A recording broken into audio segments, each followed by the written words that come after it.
Welcome to my YouTube channel HR educational hub মৰমৰ ছাত্ৰ ছাত্ৰীসকল। আজিৰ এই ভিডিঅ'টোত আমি আলোচনা কৰিম ওদালগুৰি জিলাৰ জেনেৰেল সায়েন্সৰ কোৱেশ্চন পেপাৰখন। এতে যি 45টা কোৱেশ্চন আছে সেইখিনি আমি কনসেপচনৰ সৈতে আলোচনা কৰিম। মৰমৰ ছাত্ৰ ছাত্ৰীসকল, তোমালোকক সহায় কৰাৰ কাৰণে হোৱাটছআপ গ্ৰুপ বনোৱা হৈছে। তোমালোকে হোৱাটছআপ গ্ৰুপত জইন হোৱা। হোৱাটছআপ গ্ৰুপৰ যিটো লিংক আছে সেইটো মই কমেন্ট সেকশনত দি দিছোঁ। মৰমৰ ছাত্ৰ ছাত্ৰীসকল, তোমালোকে কমেন্ট সেকশনত গৈ হোৱাটছআপ গ্ৰুপত জইন হৈ লোৱা। সকলো ধৰণৰ সহায় তোমালোকক মই কৰিম। এতে চোৱা, আমাৰ প্ৰথম প্ৰশ্নটোত কি কৈছে, এতে চোৱা, আইৰণ অক্সাইড আৰু এলুমিনিয়ামৰ মাজত বিক্ৰিয়া ঘটি এলুমিনিয়াম অক্সাইড আৰু আইৰণ উৎপন্ন হৈছে। এটো সমতুল্য কৰিব লাগে, মানে ব্যালেন্স কৰিব লাগে। ইফালে আইৰণ দুটা আছে, তো ইয়াতে তোমাৰ 2 আহিব, আইৰণত লাষ্টত 2 আহিব, গতিকে এটো 3 আহিছে, এটোও নহয়, এটো দেখুৱা নাই, এটো নহব। তাৰপিছত এলুমিনিয়াম আছে ইয়াতে দুটা, গতিকে ইয়াতে 2 আহিব, এলুমিনিয়ামৰ আগত 2 আহিব, তো এটোত নাই, এটোত আছে, গতিকে বি অপশনটো কি হ'ব, কাৰেক্ট অপশন হ'ব। মৰমৰ ছাত্ৰ ছাত্ৰীসকল, তোমালোকে যদি আজমল সুপাৰ 40ৰ কাৰণে যদি প্ৰিপাৰেচন কৰিব বিচাৰা, তোমালোকে মোৰ চেনেলৰ সহায়ত কৰিব পাৰিবা।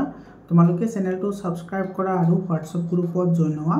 হোৱাটছআপ গ্ৰুপৰ যিটো লিংক আছে সেইটো মই তোমাৰ কমেন্ট সেকশনত দি দিছোঁ। তোমালোকে কমেন্ট সেকশনত গ'লে হোৱাটছআপ গ্ৰুপৰ লিংক পাবা, তাতে তোমালোকে জইন হোৱা। আৰু তোমালোকে যদি সোশিয়াল সায়েন্সৰ, তাৰপিছত মেথছৰ, এছামিছৰ আৰু সায়েন্সৰ এই 4টা বিষয়ৰ যদি তোমালোকৰ ইবুক লাগে, তোমালোকে ইবুক একেবাৰে কম দামতে ল'ব পাৰিবা। ইবুকৰ কাৰণে 7002824673 7002824673 এইটো নম্বৰত তোমালোকে হোৱাটছআপ কৰিবা, তোমালোকে পাই যাবা। 2 নম্বৰ প্ৰশ্নলৈ আগবাঢ়িছোঁ। এতে কৈছে তলৰ কোনটো প্ৰক্ৰিয়া ৰাসায়নিক বিক্ৰিয়া নহয়, এইটো ডি অপশন কাৰেক্ট হ'ব, মমৰ গলন।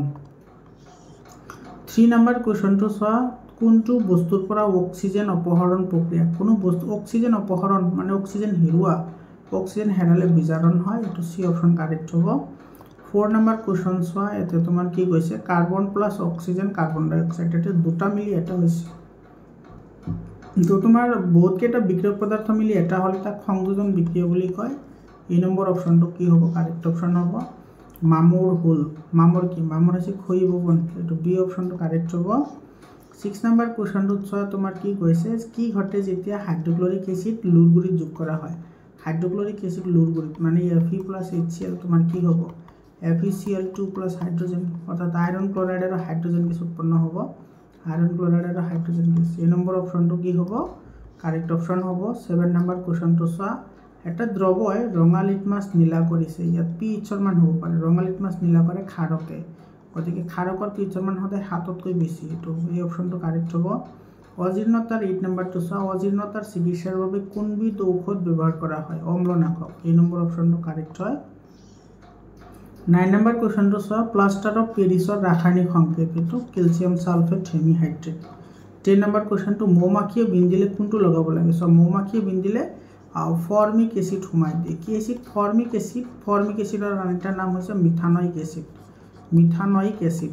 তো তোমাৰ এসিড প্ৰশমিত কৰিবলৈ হলে ক্ষাৰক লাগিব, তো ইয়াতে তোমাৰ চাহত টেনিক এসিড থাকে, পানীতো নিউট্ৰেল হয়, নিমুৰক এসিডিও হয়, গতিকে চূণ পানী ইউজ কৰিম, ডি অপশনটো কাৰেক্ট হ'ব।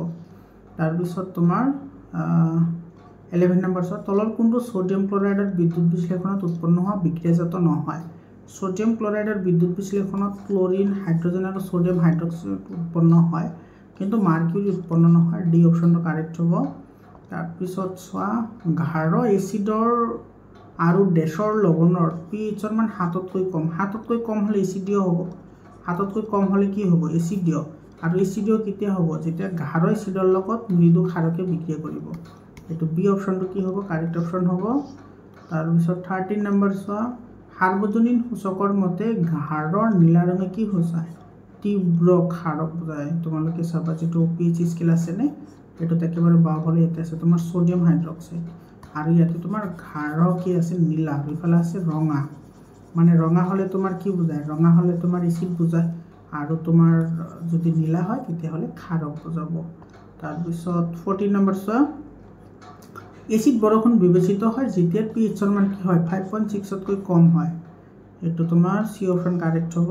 তাৰপিছত 15 নম্বৰ কোৱেশ্চন, x মোল HCl2 সংকেতৰ এটা ক্লৰাইড উৎপন্ন কৰে যি এটা উচ্চ গলনাংক বিশিষ্ট গোটা পদাৰ্থ পৰ্যাবৃত্ত তালিকাত x মৌলটো তলৰ কোনটো মৌলৰ লগত একে বৰ্গত থাকিব এতে কি আছে HCl2 মানে xৰ যেটো যুজতা হেতু ক্লোৰিনৰ আছে তোমালোকে এটো ক্লাস 9 ত পঢ়ি আহিছা যে তোমাৰ প্ৰথমৰ যুজতা দ্বিতীয়টো লয় আৰু দ্বিতীয়টো যুজতা প্ৰথমটো লয় গতিকে xৰ যুজতা এতে 2 আছে গতিকে এতে যিকেটা মৌল দিয়া আছে সেইকেটা মৌলৰ যাৰ যুজতা 2 হ'ব তাৰ লগতে থাকিব এতে এলুমিনিয়ামৰ যুজতা 3 হয় সিলিকনৰ যুজতা সিলিকনৰ 14 না এটো হ'ব তোমাৰ 2 8 10 4 এটো 4 হয় ম্যাগনেসিয়ামৰ 2 হয় সোডিয়ামৰ 1 হয় তো ম্যাগনেসিয়ামৰ লগত থাকিব সি অপশনটো কাৰেক্ট অপশন হয় তাৰ পিছৰ প্ৰশ্নটো চোৱা এটা মৌলৰ ইলেক্ট্ৰনৰ বিন্যাস 287 এৰ পৰ্যায়ৰ সংখ্যা কিমান চোৱা পৰ্যায়ৰ সংখ্যা হলে কক্ষৰ সংখ্যা চাব লাগে কক্ষৰ সংখ্যা কেইটা আছে চোৱা 287 কক্ষ কেইটা তিনিটা গতিকে 3 নম্বৰ পৰ্যায়ত থাকিব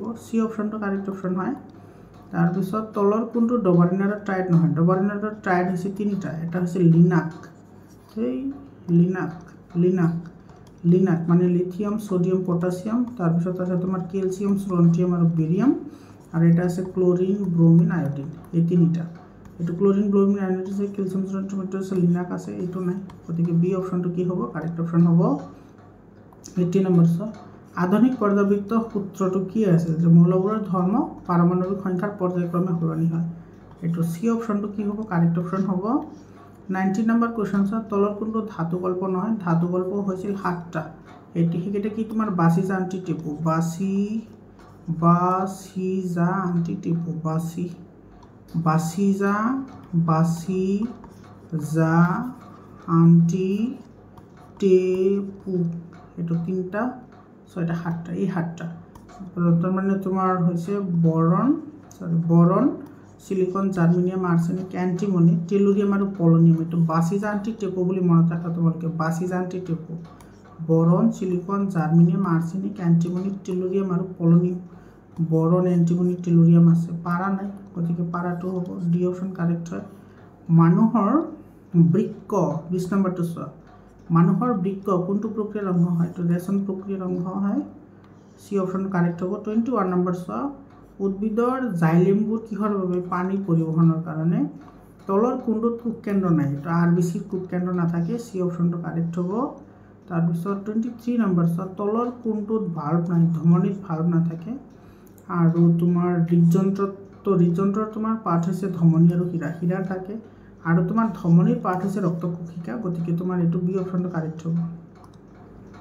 এমিবাই কিহৰ সহায়ত উশাহ লয় এটো সৰল বিয়পনৰ দ্বাৰা ডি অপশনটো কাৰেক্ট হ'ব 25 নম্বৰ চোৱা তলৰ কোনটো মানুহৰ শ্বাস প্ৰকাশৰ অংগ নহয় এটো বোমেন্স ক্যাপসুল এটো কিডনিৰ অংগ হয় বোমেন্স ক্যাপসুলটো কিডনিৰ অংগ হয় ডি অপশন কাৰেক্ট হ'ব তাৰ পিছত 26 নম্বৰ চোৱা তলৰ কোনটো উদ্ভিদৰ হৰমন ইনসুলিন মানুহৰ থাইৰক্সিন মানুহৰ এষ্ট্ৰোজেন মানুহৰ সাইটোকাইনিনটো উদ্ভিদৰ হয় ডি অপশন কাৰেক্ট হ'ব দুটা নিউৰনৰ মাজত খালি ঠাই কি বুলি কয় 27 নম্বৰ কোৱেশ্চন দুটা নিউৰনৰ মাজত খালি ঠাই সাইনাপছ বুলি কয় বি অপশন কাৰেক্ট হ'ব 28 নম্বৰ কোৱেশ্চনটো চোৱা কি কৈছে কোনবিধ হৰমনে উদ্ভিদৰ বৃদ্ধিত বাধা দিয়ে এপসাইসিক এসিডে বাধা দিয়ে সি অপশন কাৰেক্ট হ'ব তাৰ পিছত 29 নম্বৰ তলৰ কোনটো পাঁচ মস্তিষ্কৰ অংশ নহয় পঞ্চ মেডুলা আৰু সেৰিবেলামটো হয় সেৰিব্ৰামটো নহয় সেৰিব্ৰামটো হৈছে মধ্য মস্তিষ্কৰ অংশ এই নম্বৰ অপশনটো কাৰেক্ট হ'ব লালটিক হৰণ আৰু বমি মস্তিষ্কৰ কোনটো অংশই নিয়ন্ত্ৰণ কৰে সেৰিব্ৰামে এই নম্বৰ অপশনটো কাৰেক্ট হ'ব তাৰ পিছত বিৱৰ্তনৰ লগত 31 নম্বৰ চোৱা বিৱৰ্তনৰ লগত কোনটো সাধাৰণভাৱে জড়িত এজন চীনা স্কুলীয়া ছাত্ৰ এই নম্বৰ অপশন কাৰেক্ট হ'ব 32 নম্বৰ কোৱেশ্চনটো চোৱা ভেকুলি জেঠি চৰাই আৰু মানুহৰ অগ্ৰপথ এটো কিহৰ উদাহৰণ হয় সমস্তৰ অংগৰ উদাহৰণ হয় তাৰ পিছত 33 নম্বৰ মানুহৰ এটা সাধাৰণ কোষত তেজুৰ ক্ৰমোজম থাকে পুংজনন কোষত ক্ৰমোজম কিমান থাকিব তেজুৰে থাকিব এটো তোমাৰ মহিলা পুৰুষৰ লগত কোনো নাই সেম টু সেমে থাকে তাৰ পিছত গোলাকাৰ দাপোনৰ ফোকাস দৈৰ্ঘ্য f প্ৰতিবিম্বৰ দূৰত্ব v আৰু লক্ষ্যবস্তুৰ দূৰত্ব ৰ মাজৰ সম্পৰ্ক এটো কি আছিল 1/u + 1/v = 1/f আৰু লেন্স হল ইয়াতে মাইনাস আহে গতিকে এই নম্বৰ অপশনটো কি হ'ব কাৰেক্ট অপশন হ'ব 35 নম্বৰ কোৱেশ্চনটো চোৱা তলত দিয়ে কোনটো পদাৰ্থ লেন্স তৈয়াৰ কৰিবলৈ ব্যৱহাৰ কৰিব নোৱাৰি মৃত্তিকা ডি অপশন কাৰেক্ট অপশন হয় 36 নম্বৰ চোৱা সমতল দাপনত তোমাৰ কাখৰ ছবিটোৰ শুদ্ধ প্ৰতিবিম্বটো বাছি লোৱা এইটো একেবাৰে সিম্পল হয়। তোমাৰ প্ৰতিবিম্ব ওলাবলৈ জানি এইটো তুমি এটা কাম কৰিবা, পেজ এটা আঁকিবা, এইটো ইয়াতে যেনেকৈ আছে তেনেকুৱা। তাৰপিছত পেজটো লোটাই পিছফালৰ পৰা চাবা, কেনেকুৱা দেখা যাব, সেইটো এটা প্ৰতিবিম্ব হ'ব। এইটো চি অপশ্যনটো কাৰেক্ট হ'ব। তাৰপিছত 37 নম্বৰ 30 সেন্টিমিটাৰ ভাঁজ ব্যাসাৰ্ধৰ গোলাকাৰ দৰ্পণৰ ব্যাসাৰ্ধ, এইটো F = R/2 হয়নে? এটা ভাঁজ ব্যাসাৰ্ধ দি আছে 30/2 কিমান হ'ব 15। এইটো বি অপশ্যনটো কি হ'ব, কাৰেক্ট অপশ্যন হ'ব। 38 নম্বৰ এখন গোলাকাৰ দৰ্পণে সৃষ্টি কৰা প্ৰতিবিম্ব অক্ষত, এইটো কাৰ কাৰণে হ'ব পাৰে, অৱতল বা উত্তল দুইটা হ'ব পাৰে। চি অপশ্যন কাৰেক্ট হ'ব। 39 নম্বৰ কুৱেশ্যন মানুহৰ চকুৰ এটা প্ৰতিবিম্ব গঠন কৰে ক'ত, ৰেটিনাত, ডি অপশ্যন কাৰেক্ট হ'ব। 40 নম্বৰ কুৱেশ্যনটো ইয়াতে মানুহৰ চকুৰ লেন্সৰ ফ'কাছ দৈৰ্ঘ্য সলনি নিয়ন্ত্ৰণ কৰে কোনে, চিলিয়াৰী বেঁকিয়ে, চি অপশ্যন কাৰেক্ট হ'ব। তাৰপিছত 41 নম্বৰ এজন শিশুৰ চকুৰ পৰীক্ষা কৰাত উত্তল লেন্স দিয়া হ'ল, শিশুটিয়ে চকুৰ কোনটো বিকাৰত ভুগিছে। উত্তল লেন্স ব্যৱহাৰ কৰা হয় হাইপাৰমেট্ৰপিয়া হ'লে, আৰু অৱতল লেন্স ব্যৱহাৰ কৰা হয় মায়োপিয়া হ'লে, প্ৰেছবায়োপিয়া হ'লে দ্বি ফ'কাছযুক্ত লেন্স ব্যৱহাৰ কৰা হয়, আৰু কেটাৰেক্ট হ'লে কণ্টেক্ট লেন্স ব্যৱহাৰ কৰা হয়। মনত ৰাখিবা, গোটেইকেইটা কৈ দিলোঁ। 42 নম্বৰ পানী গৰম কৰিবলৈ সৌৰ জল হিটাৰ এটা ব্যৱহাৰ কৰিব নোৱাৰা দিনটো হৈছে ডাৱৰীয়া দিন, বি অপশ্যনটো কাৰেক্ট অপশ্যন হ'ব। 43 নম্বৰ কুৱেশ্যনটো জৈৱ গেছত কি থাকে, মিথেন থাকে, কিমান %, 75%, ডি অপশ্যন কাৰেক্ট হ'ব। 40 নম্বৰ বিদ্যুৎ উৎপাদন কৰিবলৈ প্ৰয়োজনীয় বতাহৰ নিম্নতম দ্ৰুতি হ'ল 15 কিলোমিটাৰ প্ৰতি ঘণ্টা, বি অপশ্যন কাৰেক্ট হয়। আৰু 45 নম্বৰ কুৱেশ্যনটো সৌৰকোষ প্ৰস্তুতকৰণত প্ৰয়োজন হয়, তো চিলিকনৰ প্ৰয়োজন হয়, চি অপশ্যনটো কি হ'ব, কাৰেক্ট অপশ্যন হ'ব। মৰমৰ ছাত্ৰ ছাত্ৰীসকল, এইখিনি আছিল তোমাৰ 45টা MCQ। তোমালোকক মই আকৌ মনত পেলাই দিছোঁ, তোমালোকে যদি আজমল সুপাৰ 40ৰ কাৰণে যদি প্ৰিপাৰেশ্যন কৰিব বিচৰা, তেতিয়াহ'লে চেনেলটো ছাবস্ক্ৰাইব কৰি হোৱাটছআপ গ্ৰুপত জইন হোৱা। তোমালোকক মই 100% প্ৰিপাৰেশ্যন কৰাম। যোৱা বছৰ মোৰ চেনেলৰ থ্ৰুদি বহুতেই আজমল সুপাৰ 40ত তোমাৰ চান্স পাইছে।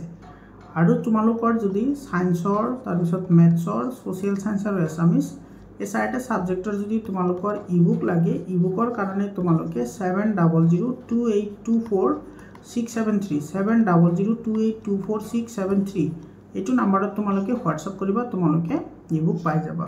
তাৰপিছত যিকেইটা লং কুৱেশ্যন আছে, লং কুৱেশ্যনকেইটা তোমালোকে কিন্তু ভালদৰে প্ৰেক্টিছ কৰিবা। এই লং কুৱেশ্যনৰ পৰাই তোমালোকৰ মেট্ৰিক পৰীক্ষাতো এনেকুৱা ধৰণৰ কুৱেশ্যনে আহিব। তোমালোকে স্ক্ৰীনশ্বট মাৰি ৰাখা, এইখিনি তোমালোকে ভালদৰে প্ৰেক্টিছ কৰিবা। তাৰপিছত এইখিনি কুৱেশ্যনছ আছে।